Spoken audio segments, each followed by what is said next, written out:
right into questions for Coach. Fran, it looks like you've got yourself a pretty good opponent tomorrow night. How would you describe that team? Yeah, I've been really impressed with them. Obviously, there's a core group of guys that have been together with their coach, but they've added some pieces that I think that really fit. So they got a lot of guys that are producing. You know, they move and share the ball. They're big. You know, they got really good guard play. It's a veteran group. Yeah. Fran, I know it's a small sample size, but Drew and Seydou, obviously it looks like they're gonna be major contributors. Looking back at your track record with the portal, you don't do it a lot, but when you do it, it seems to work. What is your secret? Well, fortunately, I think, Pat, we don't have to go in there and get 8 or 9 guys. Yeah. You know, some people have to do that. Obviously, that's when a coaching change takes place. But you know, we know who fits our culture, our style. We get to know them, which is harder because you don't have as long. If you know, sometimes we recruit a guy for 2 years, so we might only be recruiting a portal guy for a couple weeks. But you know, we do our homework on those individuals, get to know them, and then of course they visit, and then they spend time with our guys. And so, I mean, every one of the guys that we brought in, I mean, it's just been an absolute seamless transition in every area. You know, your focus initially is on, okay, what positions do we need? What do we need to add to our team? But it doesn't work if they don't mesh in the locker room, if they're selfish, if they're you know, less character than you're looking for.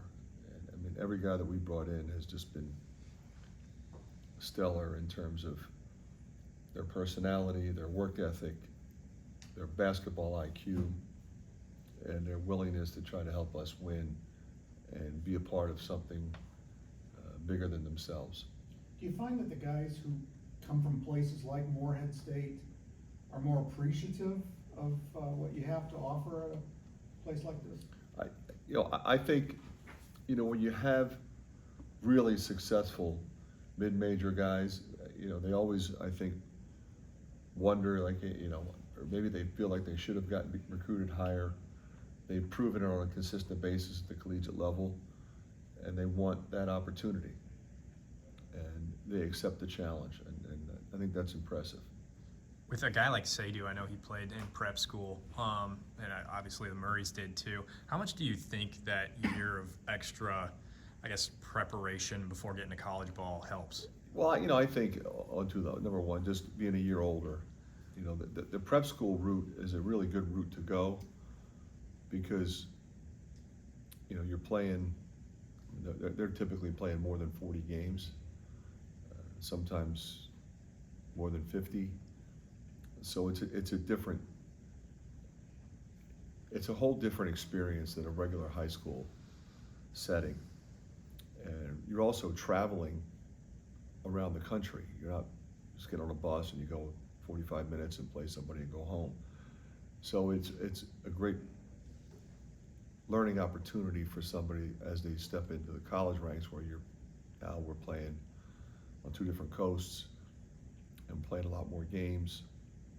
And how you handle that mentally is going to be a reason why you're successful or not, especially right away. So I think your question about, you know, does it impact? I think it clearly impacts your ability to contribute right away.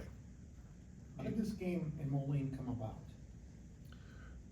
Well, we, as you know, no longer play the ACC Challenge, nor do we play the Big East Challenge.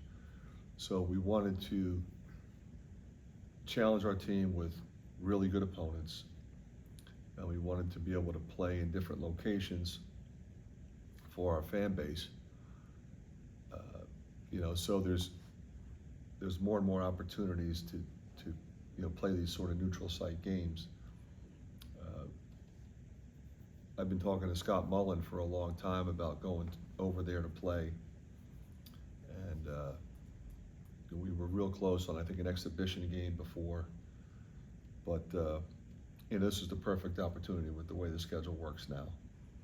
And of course, with Brock and Owen being here, that made even more sense. You think that maybe we'll see even more of this in the future in college basketball as college basketball continues to, fight to grow or to retain? Yeah, I mean, I think it's necessary to play, powerful opponents outside of your conference schedule. And you could say, well, we have 20 league games. We have to travel across the country a number of times. It's probably enough. But the reality is you want to play teams from different conferences, teams with different styles, because that's what you're going to end up seeing in the NCAA tournament. So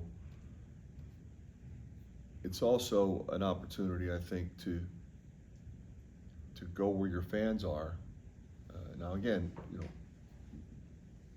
just because we play in Kansas City, Moline, and Sioux Falls doesn't mean we wouldn't do one of these in Las Vegas or someplace like that. We would think about that. There was a trend toward doing these games as part of an NIL opportunity, and that's really not materialized. But would that materialize down the road? I don't know. But they're money-making opportunities. They're great opportunities for us to grow as a team. I think our fans enjoy it, and it's because you have a couple ways you can go. You can do the MTE, or you can do these single game events, or you can do a combination of both. But either way, you think about some of the teams that we've played. Seton Hall in Oklahoma last year, out in California. I mean, we're typically going to do those kinds of things. This year we didn't do an MTE, so we did more of these types of games because we're always going to play Iowa State as well. Do you expect Owen to be available tomorrow? I do. How has he just kind of gotten back? He's a little better. He's not there yet. What about Chris? Chris is still in concussion protocol. Did that happen during practice? Yeah. Just to be clear, it's was an illness with Freeman? Yeah.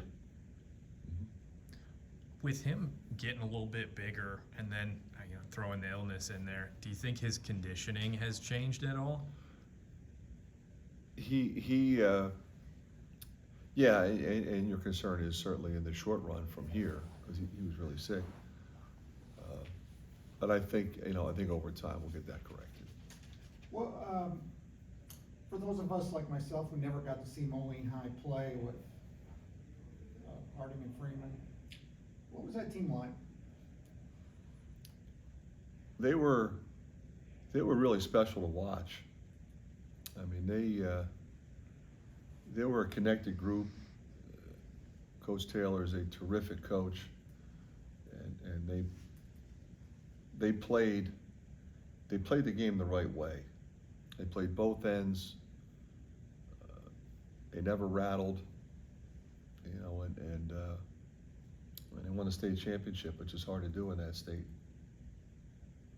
When it comes to playing your first high major team of the season on Friday, do you think that maybe it's a different opportunity to learn a little bit more about your guys? Well, yeah, and we're not here. We're somewhere else playing a really good team, and I think it's important to do that early in the season.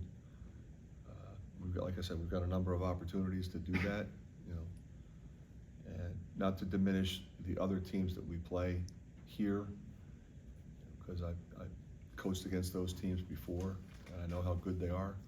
I have unbelievable respect for the teams we've already played. I thought South Dakota is a really good team, be a formidable option in that league to make a run at a championship in that league, and that's what this part of the season's all about. Have you thought about changing the starting lineup at all? No. With Andre taking over, with Bill retiring, what stood out just about working with him? Well, the good thing about Andre is, we've worked with him very closely for a couple of years now. So, it was easy is an easy transition for everybody. I mean, the guys love him. He really knows what he's doing. He's a basketball guy. And you know, I'm thrilled for him, and I'm really happy for the guys and the program. Not that you couldn't go outside and find somebody, but you know, when you have somebody in house like that, then it's an easy transition. The 2025 recruiting class, are you still looking to add more to that? Yeah, always. All right, thanks, Fran. Thanks. Thanks, Fran.